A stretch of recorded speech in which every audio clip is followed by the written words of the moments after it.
Pertama kali saya ingin menerangkan bahwa menurut keterangan agama, hari besar Islam yang resmi itu hanya dua. Jadi hari besar Islam yang resmi itu dua. Yang resmi yaitu Idul Fitri dan Idul Adha. Ini dalil Quran yang ibadah, dalil hadis yang ibadah. Dua ini. Yang lain-lain itu memang diadakan tetapi mempunyai riwayat sendiri-sendiri. Seperti peringatan Maulud yang diadakan dalam bentuk perayaan besar-besaran, nyembelih ini, nyembelih itu, terus orang rame kumpul, itu di zaman sahabat belum ada itu. Zaman tabi'in juga tidak ada itu. Perayaan Maulud itu, apalagi zaman Nabi, orang masih ada Kanjeng Nabi ya, tidak ada itu. Peringatan Maulud khusus secara besar-besaran itu tidak ada. Zaman Nabi tidak ada. Zaman sahabat tidak ada. Zaman tabi'in juga tidak ada. Timbulnya atau mulai adanya perayaan Maulud besar-besaran itu di zaman Perang Salib. Perang Salib. Jadi ini akhir saja, ini baru saja.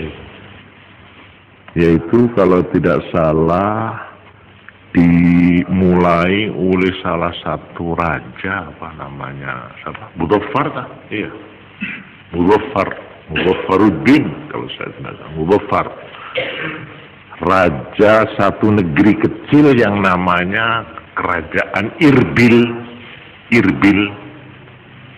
Ini saya kira di daerah Irak apa mana itu ya, daerah ya, malah bukan dari Mekah ini, bukan di Mekah atau di Madinah, tidak. Sebab raja ini menganggap pada waktu itu umat Islam itu semangatnya kurang tinggi, semangatnya kurang semangat dah sudah ya, apalagi menghadapi perang waktu itu.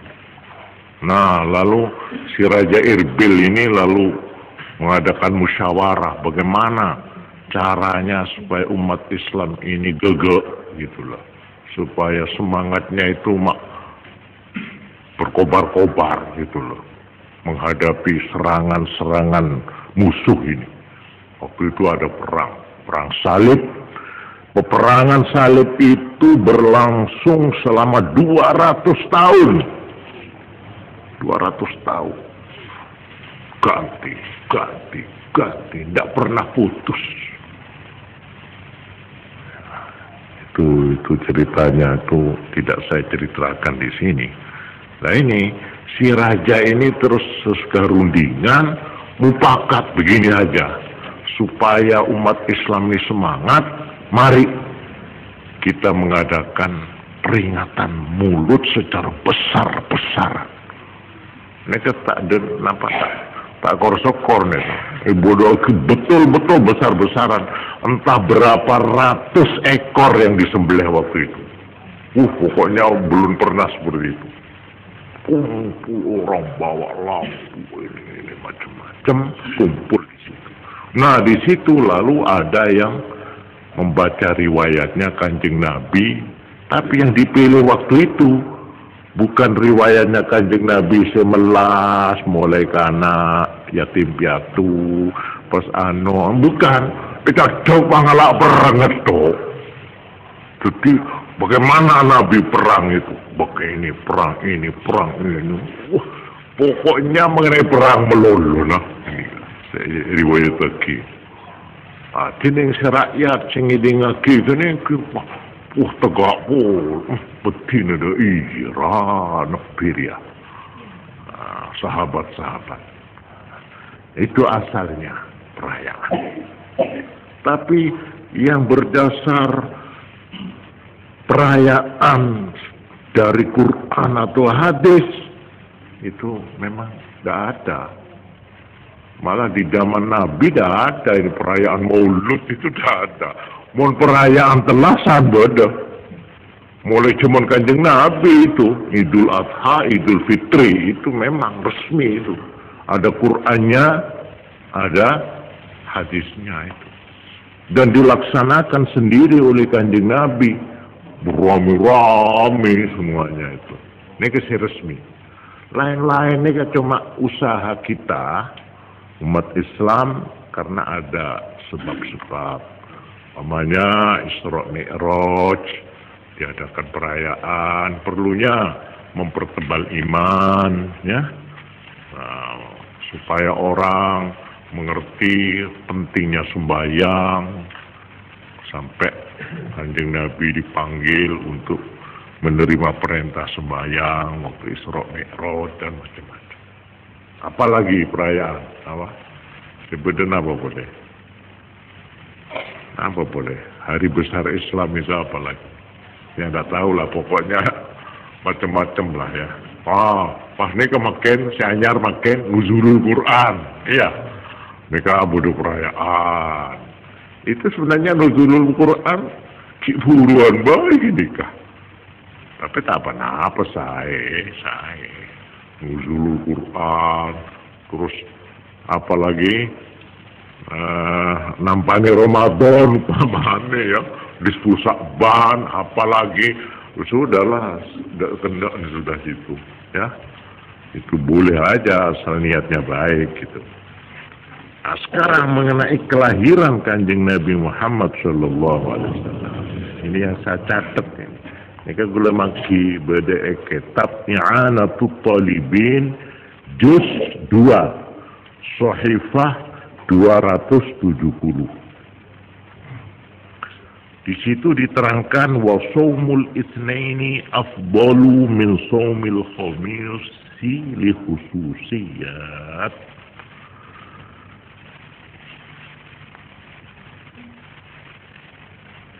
Yang pokoknya menerangkan tentang kelebihan puasa hari Senin terhadap puasa hari Kamis karena adanya beberapa kekhususan.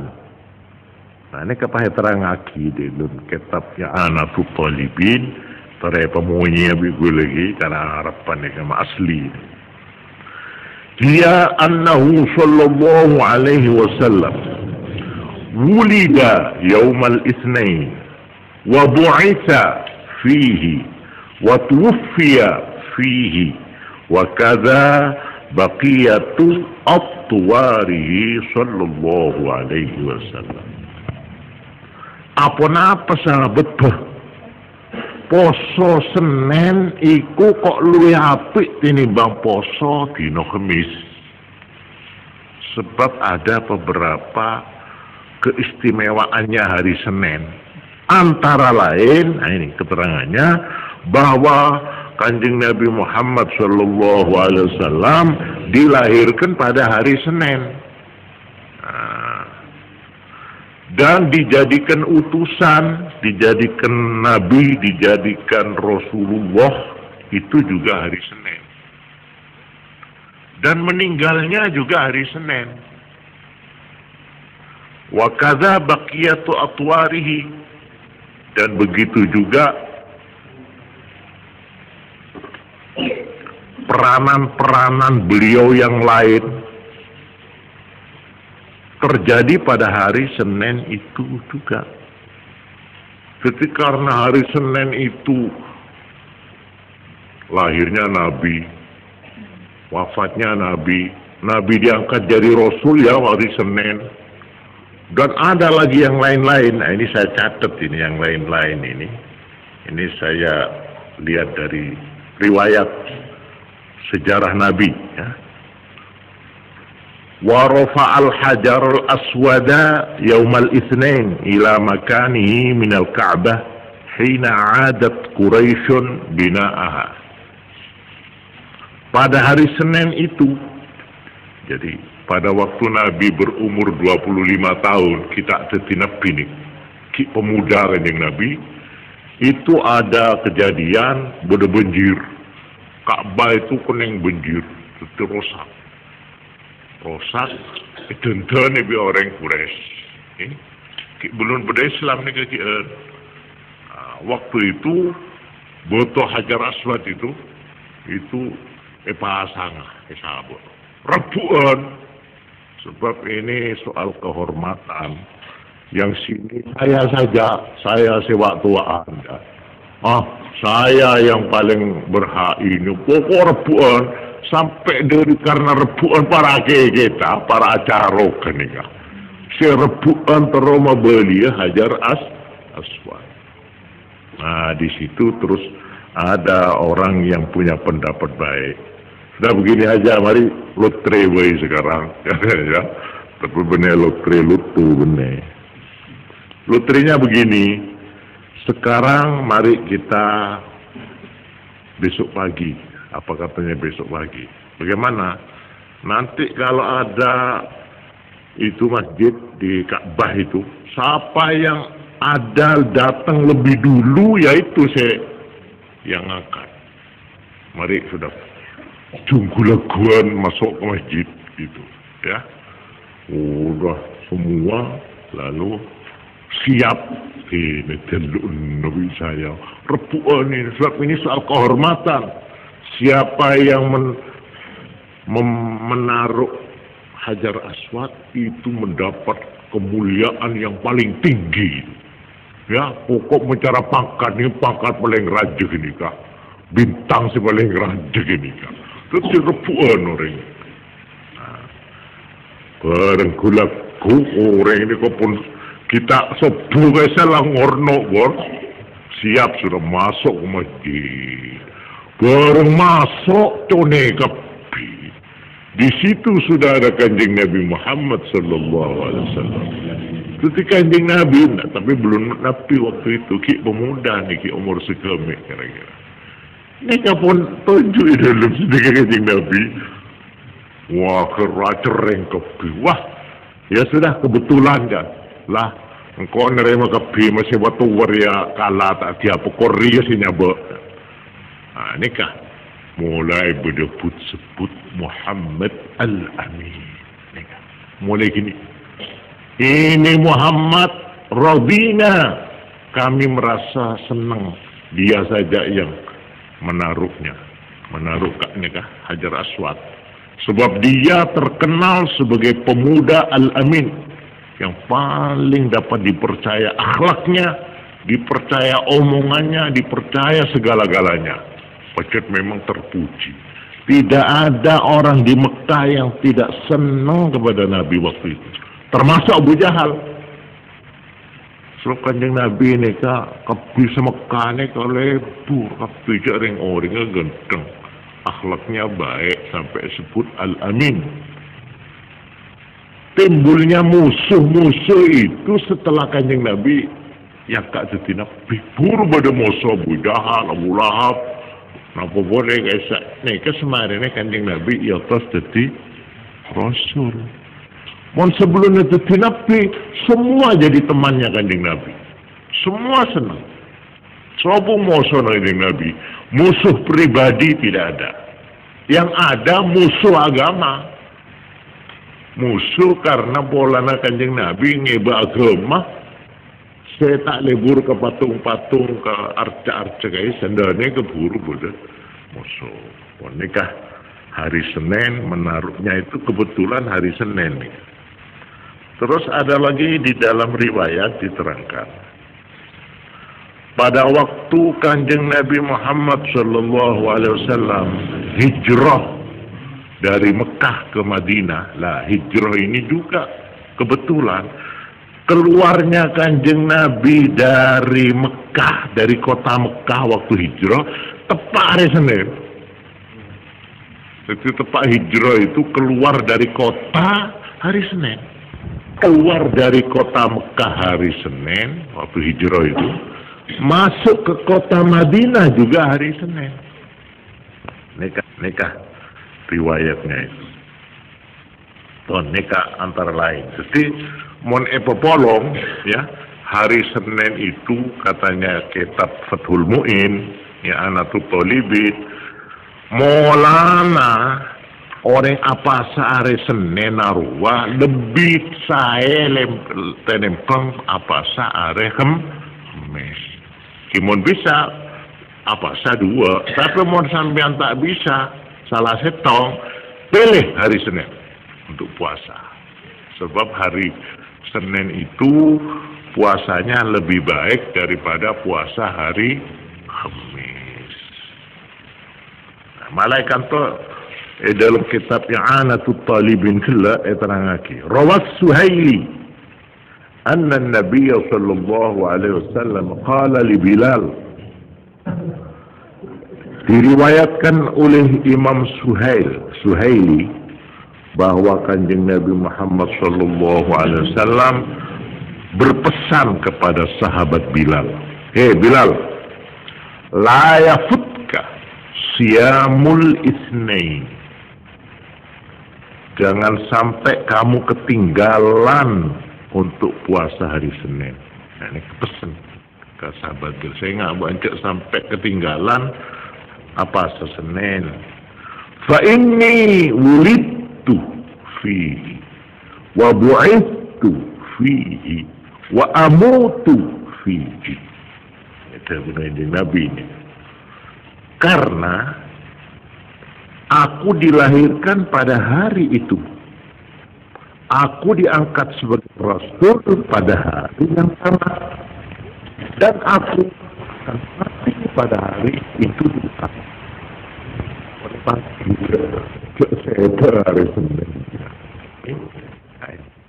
Alasannya pesan ke sahabat Bilal, saya nggak bisa sampai tak apa saat Senin.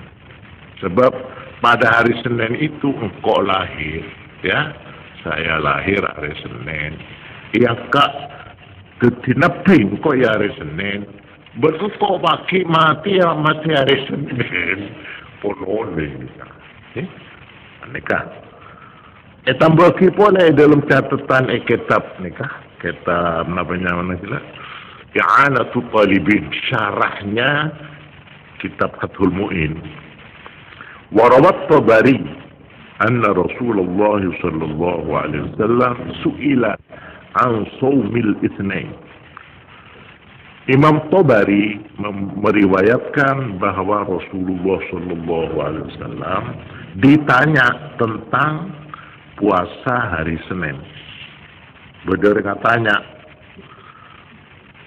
faqala mongko terus dawuh Kanjeng Nabi, zalika hari Senin itu yauma wulidtu fihi, hari saya dilahirkan, wa yauma bu'ithtu, dan hari saya dijadikan utusan, au unzila alayya fihi. Ini syak dari rawi. Apa Nabi mengatakan yauma bu'itsu, saya waktu dijadikan utusan, atau Kanjeng Nabi mengatakan wa yauma unzila alayya, hari diturunkan wahyu kepada saya fihi, di waktu itu. Jadi jelas wahyu pertama yaitu Iqra bismi rabbik itu turunnya malaikat Jibril. Saya kaisa nama saya merekas nggih kayak hari Senin gitu. Jadi resmi Kanjeng Nabi diangkat menjadi Rasul, menjadi Nabi hari Senin. Jadi mau orang mulut nih kayak gini, menghormat mulut, jangan nangku. Jangan cuma niat menghormat lahirnya Nabi, tapi juga harus niat apa? Diangkatnya Kanjeng Nabi menjadi Rasul. Mereka penting ini, yang ini malah lebih penting ini. Sebab dengan wahyu Tuhan yang pertama, yaitu Iqra, lalu Kanjeng Nabi diangkat menjadi Nabi dan Rasul, maka sejak itulah dunia ini berubah. Sejarah dunia berubah mulai hari Senin. Peradaban dunia berubah sejak hari Senin, yaitu hari diangkatnya Nabi menjadi Rasul, hari turunnya wahyu yang pertama. Tinegah, tapi mau kena aja kena terus aja sekali. Pokok perayaan Maulud ini bukan hanya lahirnya Nabi, tapi juga waktu Kanjeng Nabi diangkat menjadi utusan, ya hari Senin. Pada waktu Quran turun pertama kali, ya hari Senin. Jadi niat ngurmat Quran segala. Nah, malah juga Kanjeng Nabi hijrah hari Senin, keluar dari Mekah hari Senin, masuk Madinah hari Senin, dan meninggalnya juga hari Senin.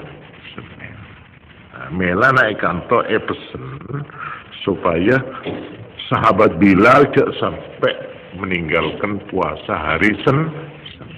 Nah ini mau neguneka kula yang resmi tentang lahirnya Kanjeng Nabi itu diperingati dengan puasa. Paham ki? Menika resmi nih kan? Resmi dari agama ya. Mon perayaan Maulud kula tak nerangake gini kepunten. Sebab perayaan Maulud itu di zaman Nabi belum ada. Zaman sahabat belum ada. Tapi puasa Senin sudah ada, baca. Mulai Kanjeng Nabi gini. Nah, tak makai kantor terang lagi alasannya kenapa hari Senin supaya puasa, karena Kanjeng Nabi lahir waktu itu. Jadi menengku ini Maulud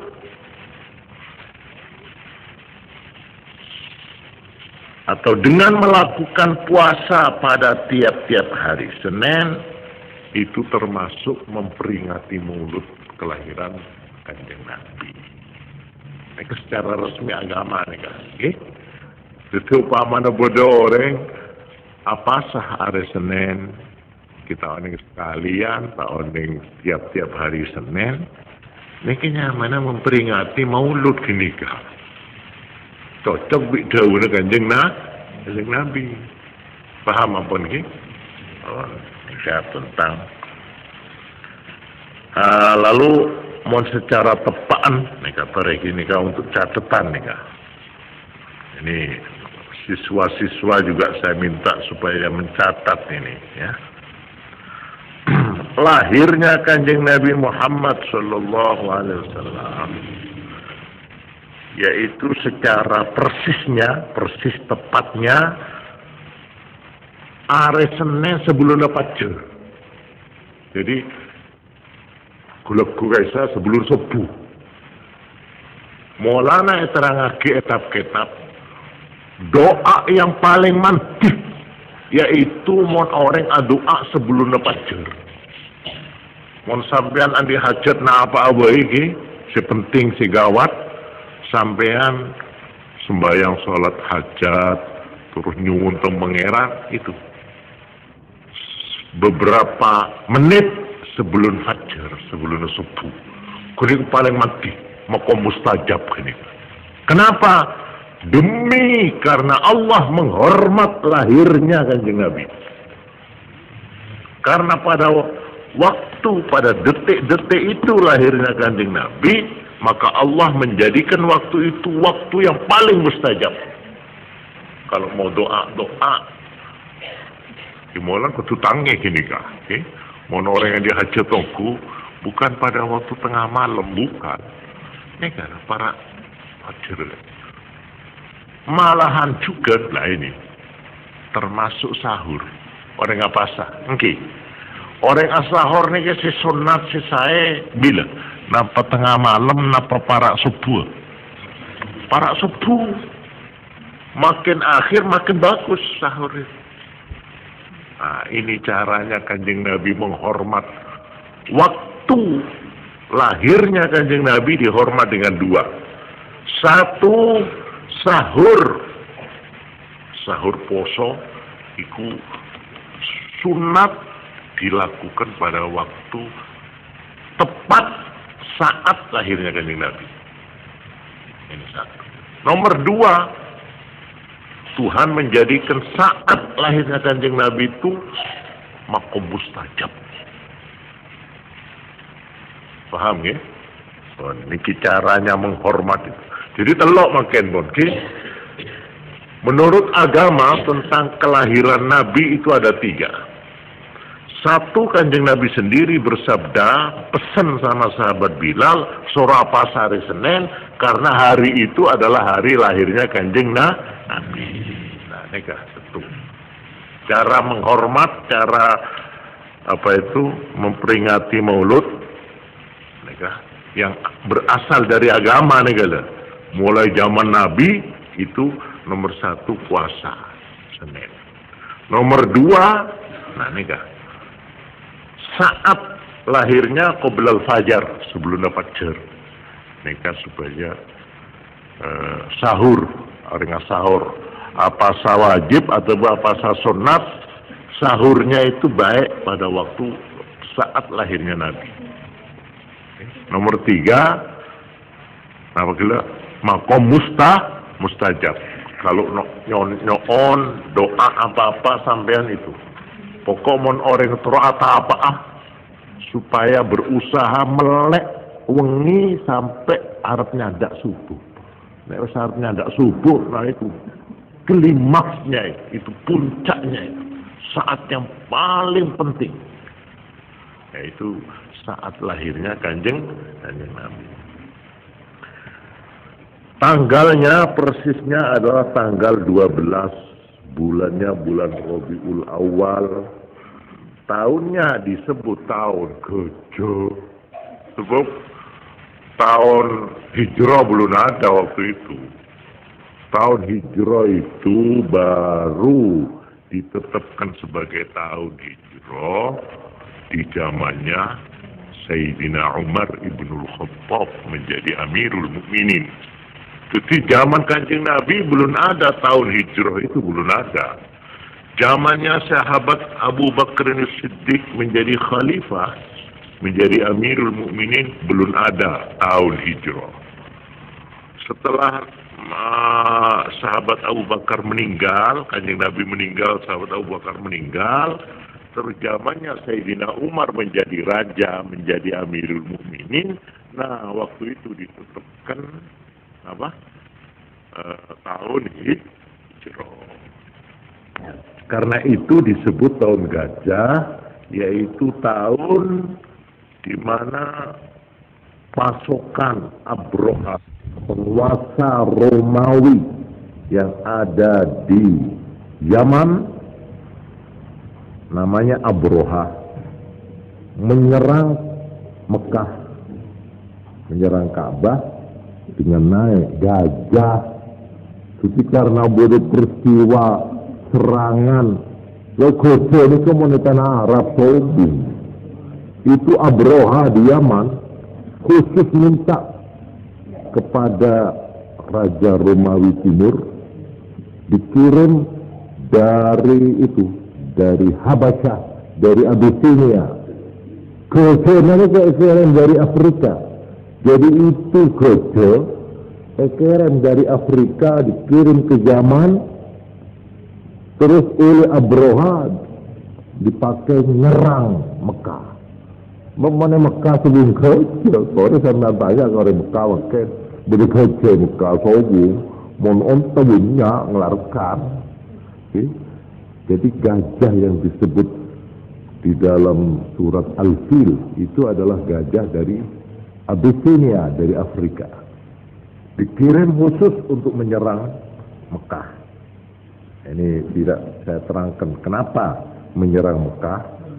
Pokoknya tahun di mana serangan itu terjadi, pada saat itulah Nabi Muhammad SAW lahir.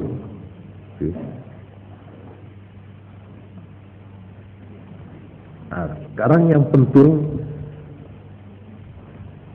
Kanjeng Nabi diangkat menjadi Nabi, resmi menjadi Rasul kapan?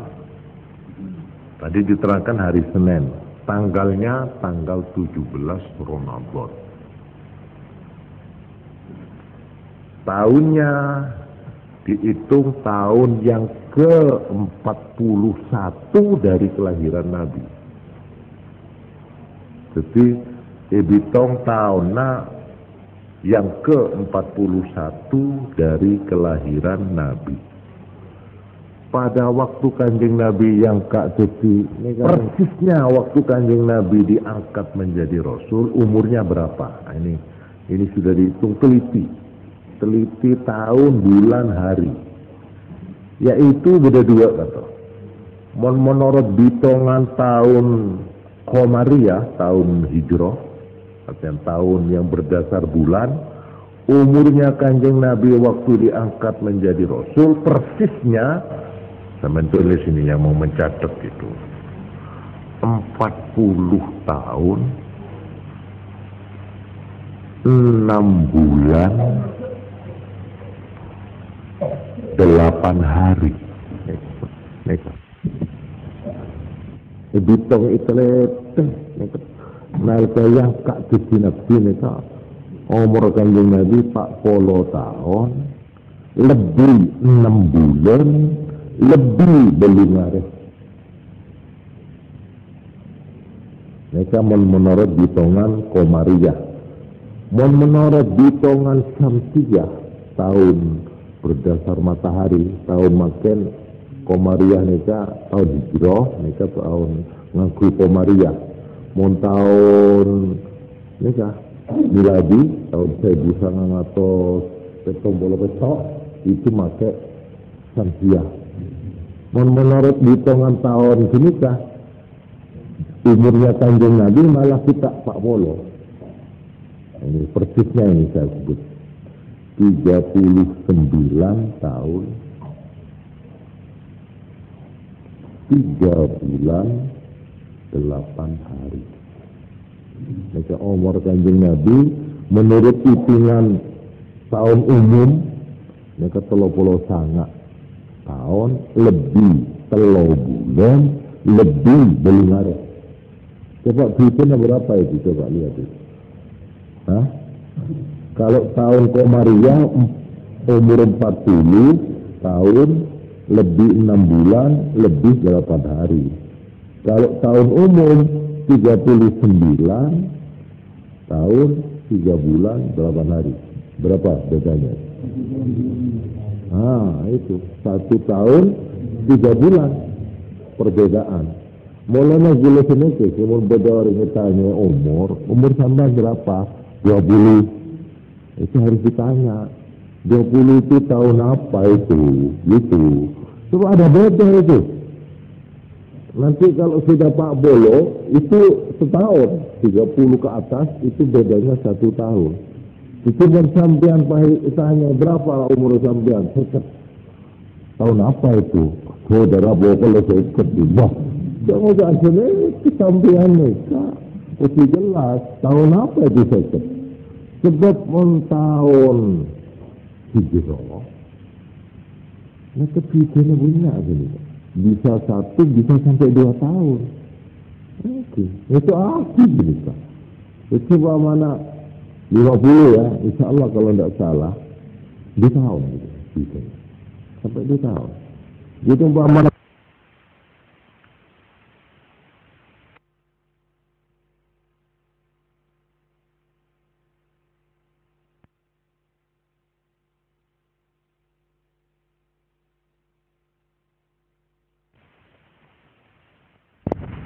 itu mana beda orang menurut tahun umur 50. Iya. Itu mau tahun Hijrah sekedua gini kan. Itu umur gini kan. Ya aku ngaku ngode sambihan nikah. Nah, karena itu cuma umumnya orang itu senang pakai tahun umum karena anunya itu tetap apanya itu hitungannya itu tetap tak berubah-ubah. Mon tahun Komaria bulan ini kita tetap bodoh si berulekor, bodoh si bodoh si tak tetap.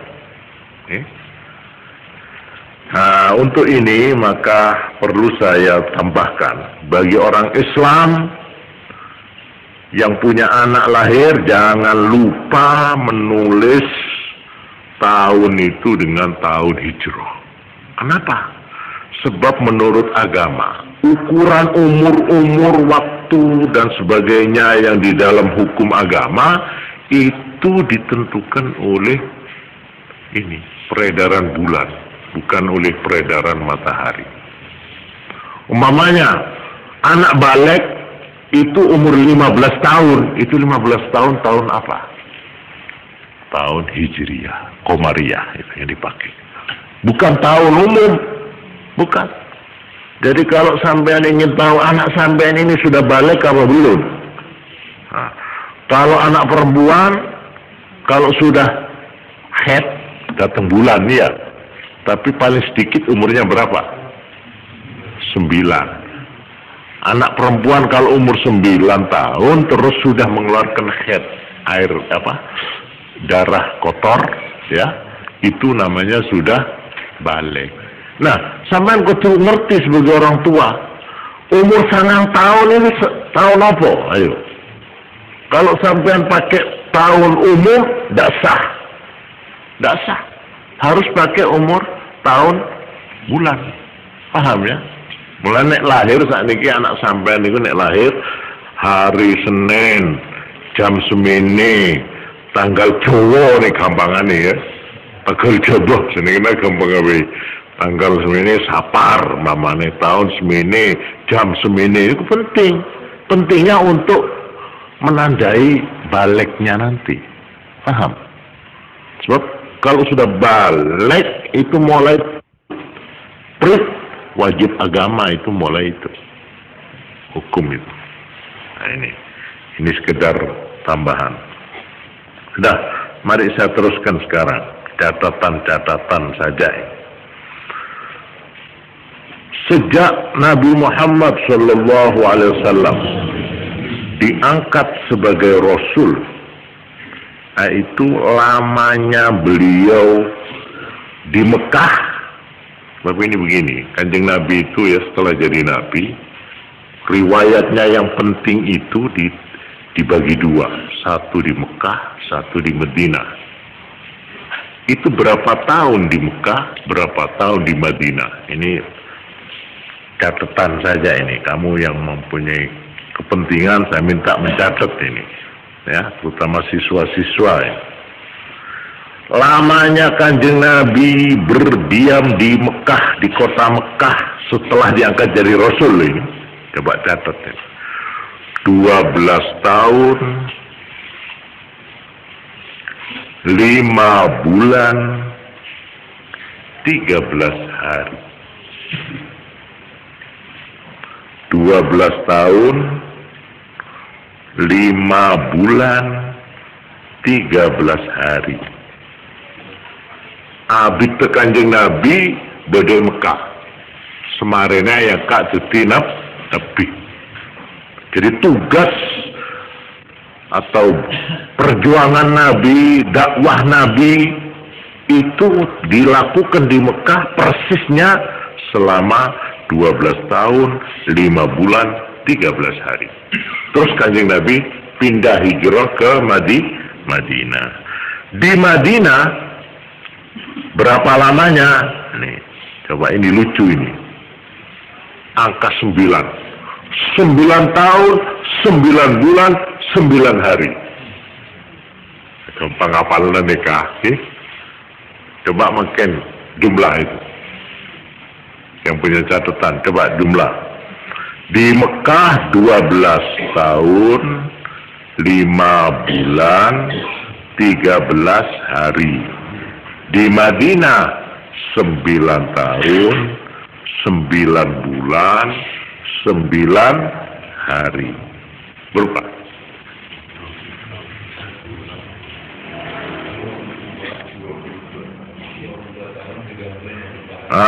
Ini kalau dihitung tahunnya 21 tahun 14 bulan 22 hari. Jadi 14 bulan ini kan artinya kan setahun lebih 2 bulan. Jadi kalau di emonyaki tahun 2 lekor tahun 22 tahun 2 bulan 22 hari. Ini namanya Kanjeng Nabi ada di Mekah dan di Medina. Dan ini yang penting, juga itulah lamanya Quran itu diturunkan. Mulai surat yang ayat pertama sampai tamat itu yaitu 22 tahun 2 bulan 22 hari. Itu Quran nih kan. Jadi Quran saya baca 30 juz ini diturunkan sedikit-sedikit itu. Selama berapa tahun? 22 tahun 2 bulan 22 hari.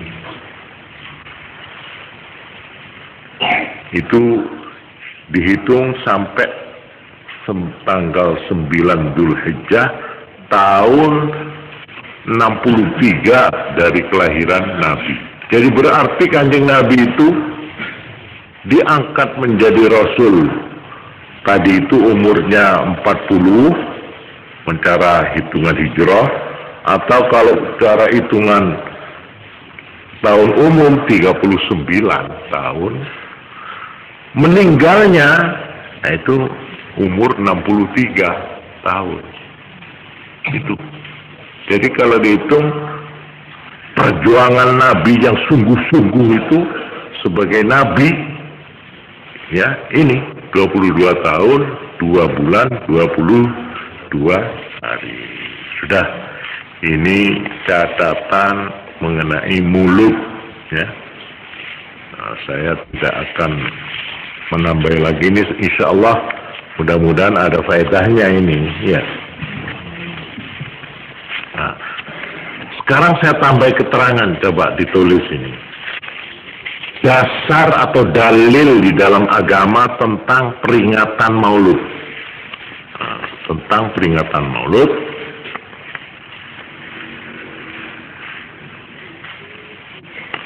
Yaitu firman Allah Subhanahu wa ta'ala, wa rafa'na laka dzikrak, dalam surat Alam Nashrah,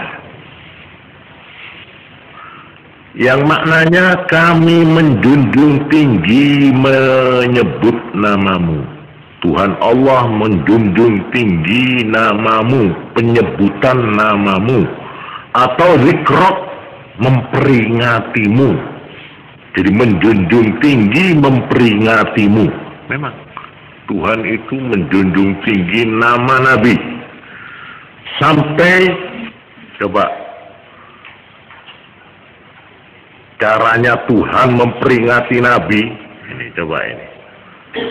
Nama beliau diberi kehormatan yang sangat tinggi sekali.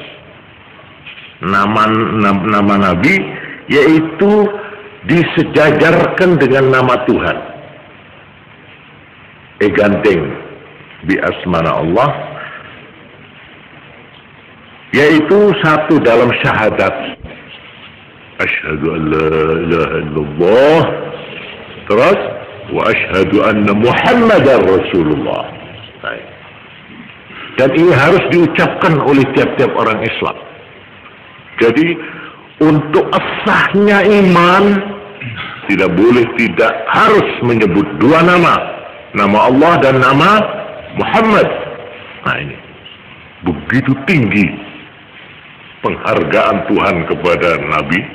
Ini caranya Tuhan mengabadikan peringatan nama Kanjeng Nabi sampai dijadikan apa itu syahadat. Atau di dalam kalimat tauhid la ilaha illallah, sambungannya Muhammadur Rasulullah. ada manusia atau nabi yang namanya digandeng seperti Nabi Muhammad yang tidak ada. Ini caranya kan Tuhan menghormati.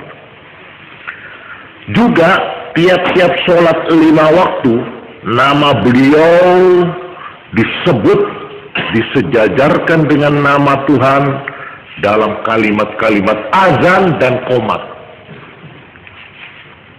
Dengan sendirinya 5 kali disebut Allahu Akbar, Allahu Akbar. Nanti di tengah asyhadu an la ilaha illallah, asyhadu an la ilaha illallah. Terus asyhadu anna Muhammadar Rasulullah. Itu berarti nama Muhammad, ya sebutan Muhammad akan kekal abadi selama masih ada orang azan, selama masih ada orang baca syahadat, selama orang qomat. Nah, itu tetap hidup terus, diperingati terus. Jadi bukan 1 tahun 1 kali tepat bulan Maulud, tiap hari 5 kali itu. Malah ada di kamat jadi 10 kali itu. Itu satu. Malahan juga di dalamnya sembahyang. Apakah sembahyang fardu atau sembahyang sunat, nama Nabi wa rahmatullahi wa barakatuh. Assalamu alayna wa ala ibadillahi salihin. Ashhadu an la ilaha illallah wa ashhadu anna Muhammad. Nah, coba. Wa ashhadu anna Muhammadar Rasulullah. Ditambahi Allahumma salli ala Muhammad. Coba. Jadi orang itu dengan sendirinya soro lepah ke Kanjeng Nabi tak bisa orang Islam ni kan kena betul. Siapa aja mesti sebut kisah. Asyhadu anna Muhammadar Rasulullah sallallahu alaihi Muhammad. Assalamualaikum, assalamualaikum. Sebab itu jadi rukun, itu rukun apa aja gitu. Kalau tidak dikerjakan tidak sah.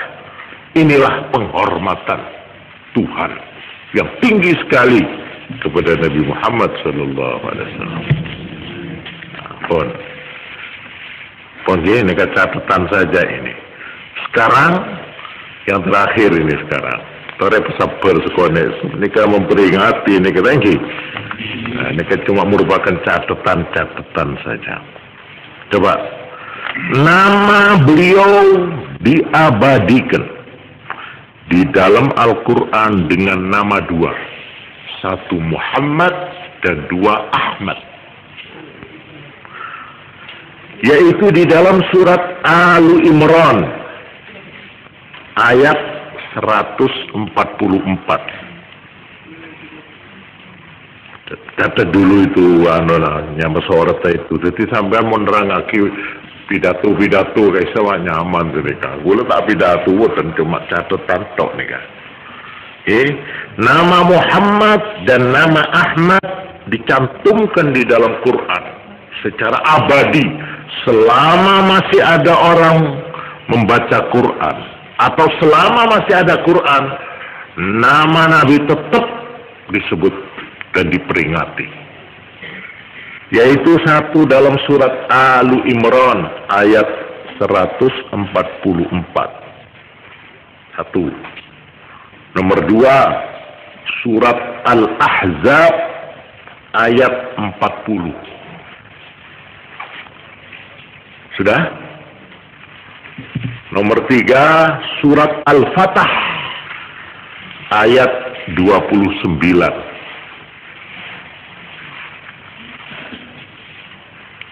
Nomor 4 surat yang namanya Muhammad. Nah, coba ini dijadikan nama ini. Namanya Muhammad ayat 2. Ayat 2. Nomor 5 surat As-Saff. Surat As-Saff ayat 6. Jadi sampai kalau menerangkan betapa Nabi itu memang orang yang memang mulia, Kalau kita menghormat mulut-mulut ini, apa ini kah? Itu bucengan itu. Sampean nyembelih wedhus sak Jember, nyembelih pitik sak Jember, nggih, manusia sak Jember metu kabeh. Semua baca selawat, bukan apa-apa itu. Itu bucengan itu. Belum sepadan dengan kebesaran Nabi Muhammad sallallahu alaihi wasallam. Kita cocok, kita cocok, apa? Kita apa? Kita seimbang. Kita apa? Apa? Kita cocok ini apa sih? Apa? Ya, ada sepadan itu. Kita kurang akeh. Kau nyembelih wedhus sak Jember. Nggih, duwe sampean seseguru tokno kabeh. Kanggo ngurmat Kanjeng Nabi, umpamane. Wong sak Jember metu kabeh. Kabeh maca selawat. Bukan apa-apa itu. Belum apa-apa. Coba lihat Tuhan caranya memperingati Nabi. Coba dijadikan kalimat tauhid, dijadikan dasar kepercayaan. Syahadat kalau cuma separuh, tak terima. Bodoh orang, saya mau Islam Pak. Ya, baik. Ayo baca syahadat. Asyhadu an la ilaha illallah. Terus, enggak. Untuk Anda menerus, kita tetap kafir. Masih saya beriman kepada Tuhan yang Maha Esa. Mari, asyhadu an la ilaha illallah. Tapi tidak mau mengakui Muhammad sebagai Rasulullah. Tidak sah. Imannya tidak sah. Tetap tergolong orang kafir. Coba. Hanya karena nama dan menghormat nama Rasulullah, Kanjeng Nabi Muhammad, orang menjadi kafir atau tidak kafir karena nama ini. Saya percaya sama Allah, percaya 100% mulai kepala sampai kaki, iya.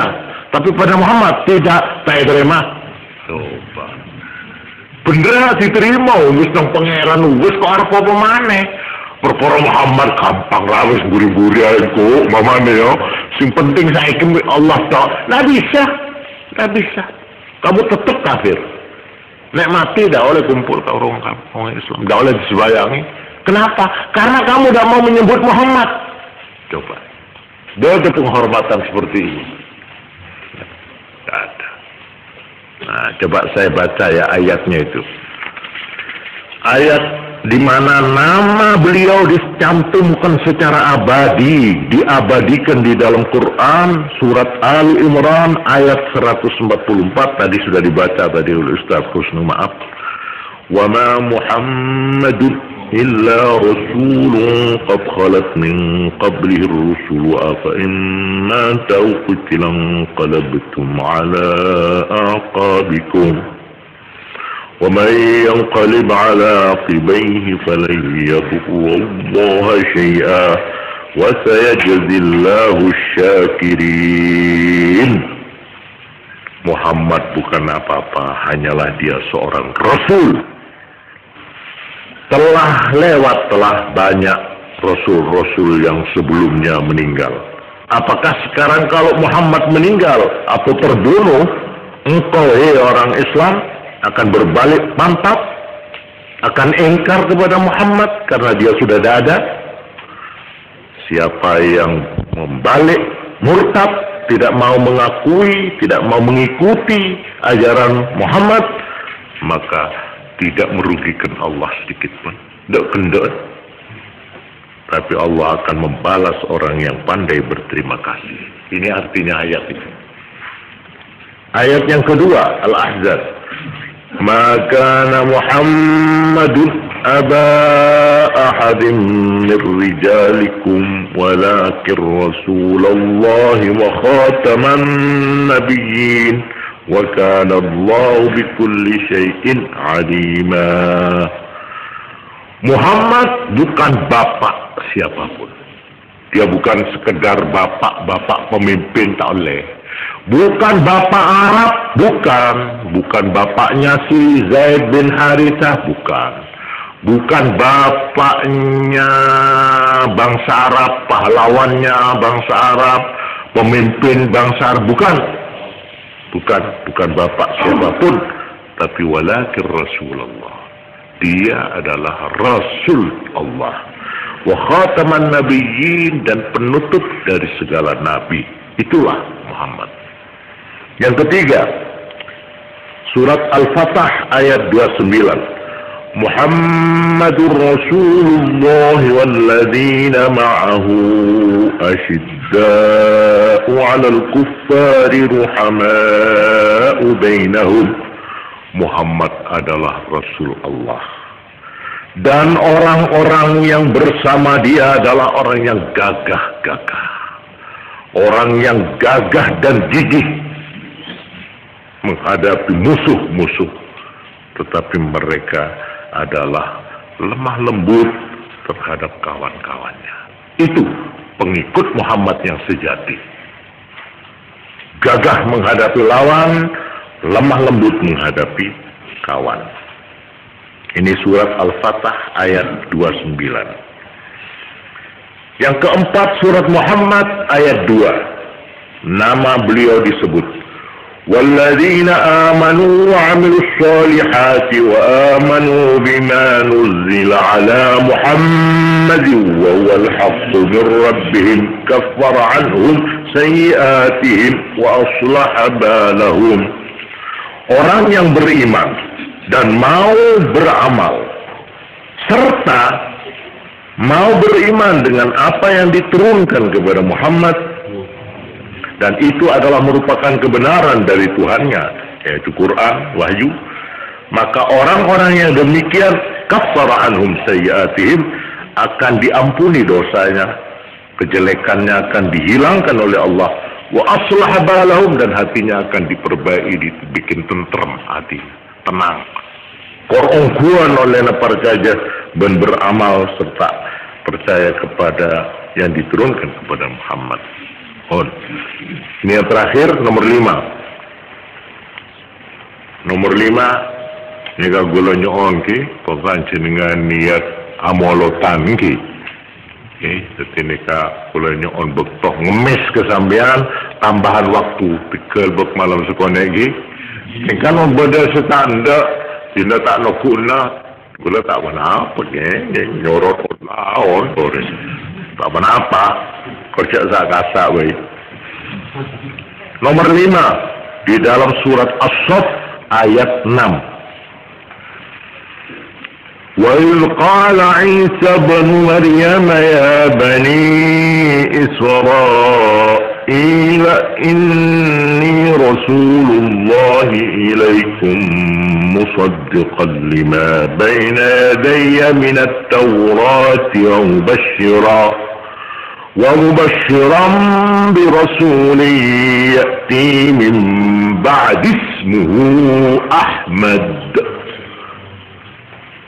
Ini dari mulut Nabi Isa, Yesus Kristusnya orang Kristen itu. Nabi Isa sendiri mengatakan, hei Bani Israel, aku adalah utusan Tuhan kepadamu, musaddiqan lima baina yadayya, saya membenarkan ajaran-ajaran kitab sebelum saya, yaitu minat Taurat. Taurat saya benarkan. Ini sebab Taurat itu sebelum Nabi Isa. Selain saya membenarkan kitab suci sebelum saya, yaitu Taurat, juga saya memberi kabar kepada kamu akan datangnya seorang nabi nanti, kira-kira 4 abad. 4 abad apa? 4 abad? Hah? 4 atau 5 abad yang akan datang. Ketika Nabi Isa pun parengi oneng pengiran. Nabi Isa, kamu nanti punya saudara. Itu terakhir, nabi yang terakhir, namanya Ahmad. Nah, itu Nabi Isa. Jadi di zaman Nabi Isa itu sudah menyebut nama Ahmad, nama Nabi kita. Bani Israel kabeh ya. Wa mubasysyiran bi rasulin, saya memberi berita gembira akan datangnya seorang rasul sesudah saya, yaitu 4 abad yang akan datang. Si kurang 400 tahun nanti kepun pemuda dikebun. Ismuhu Ahmad, namanya Ahmad. Jadi nama resmi Nabi yang dicantumkan dalam Quran dua ini, Muhammad dan Ahmad. Falamma ja'ahum malah ditebak oleh Nabi Isa. Falamma ja'ahum bil bayyinati qalu hadza sihrun mubin.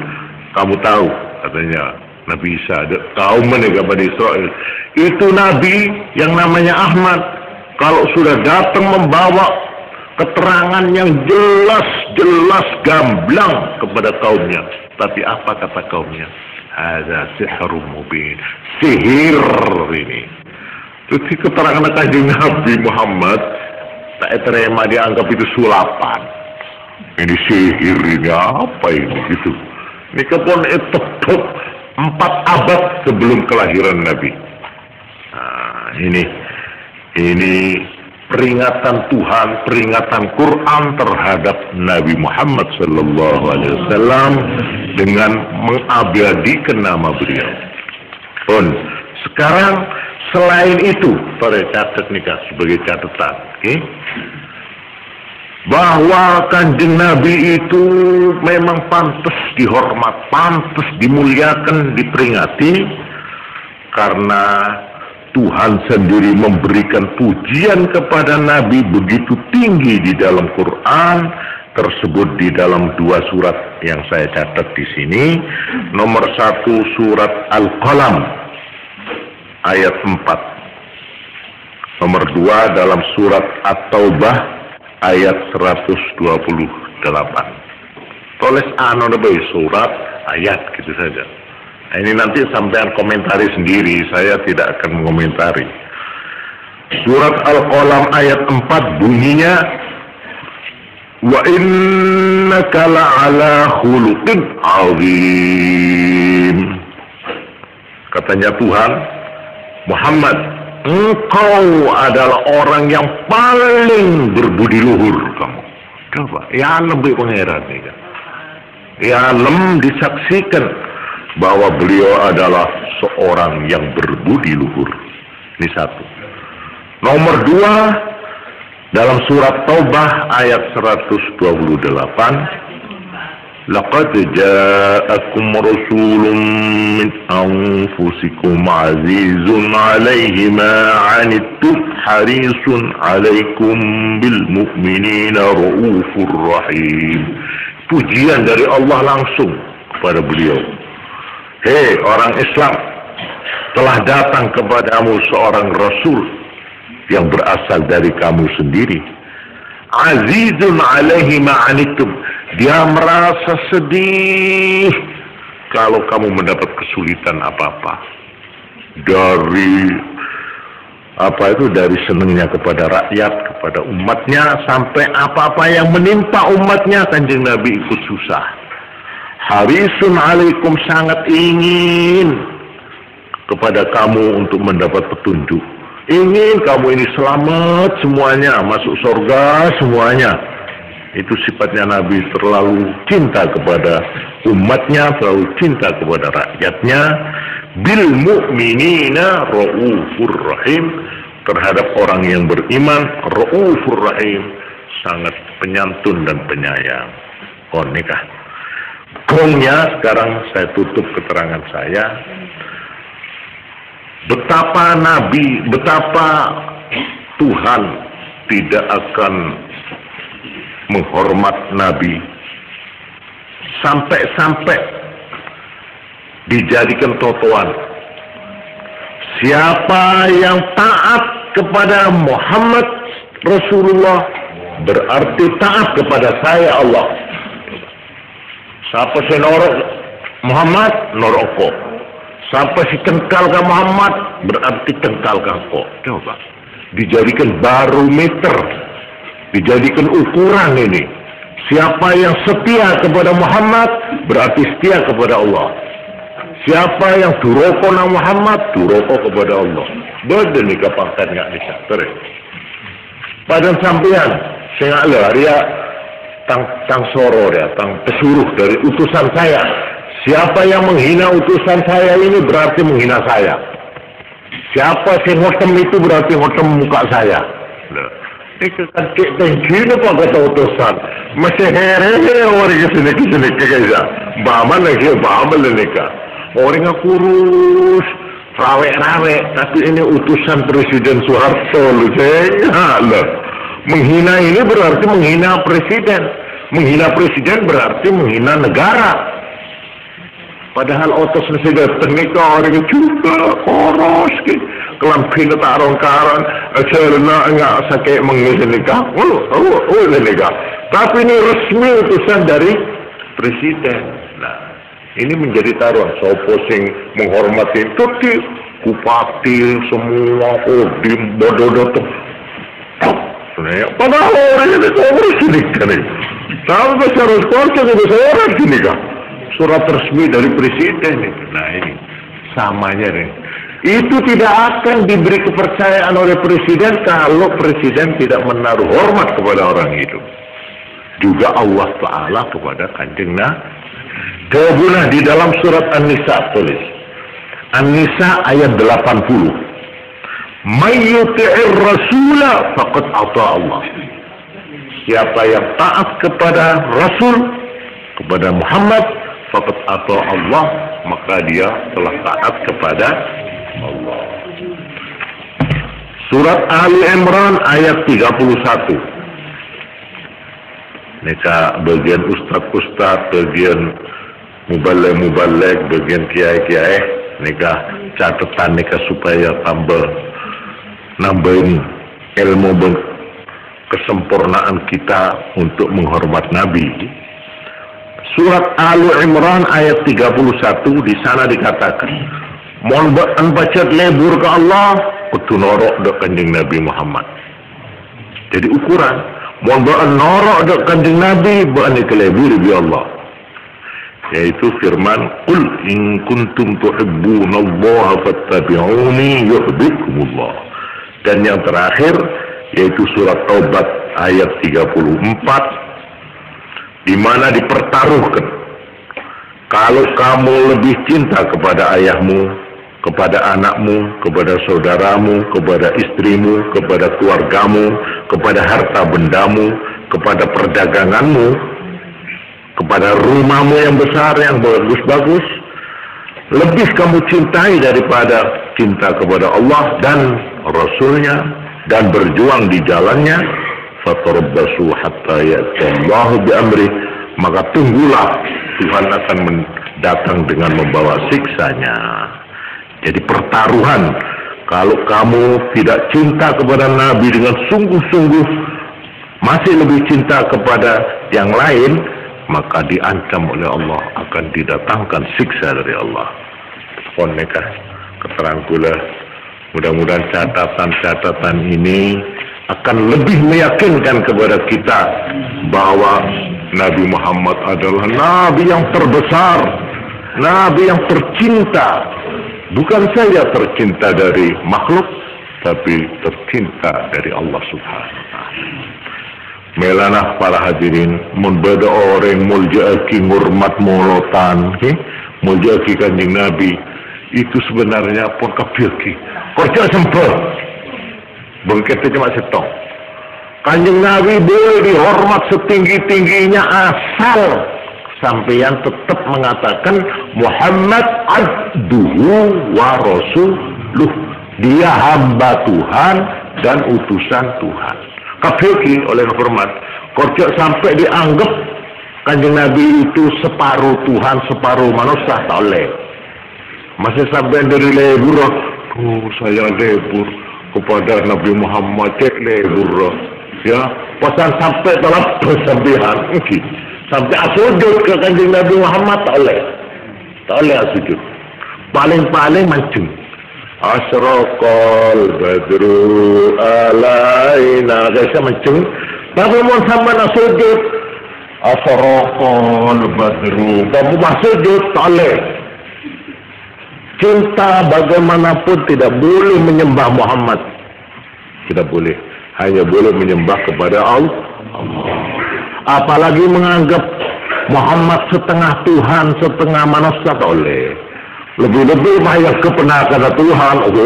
Boleh ini kah? Anam Tuhan, pengenakan namisanan, tetap abduhu wa rasuluh.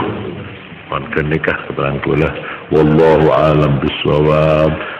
Kepada jamaah yang menunggu lama, saya minta maaf ya.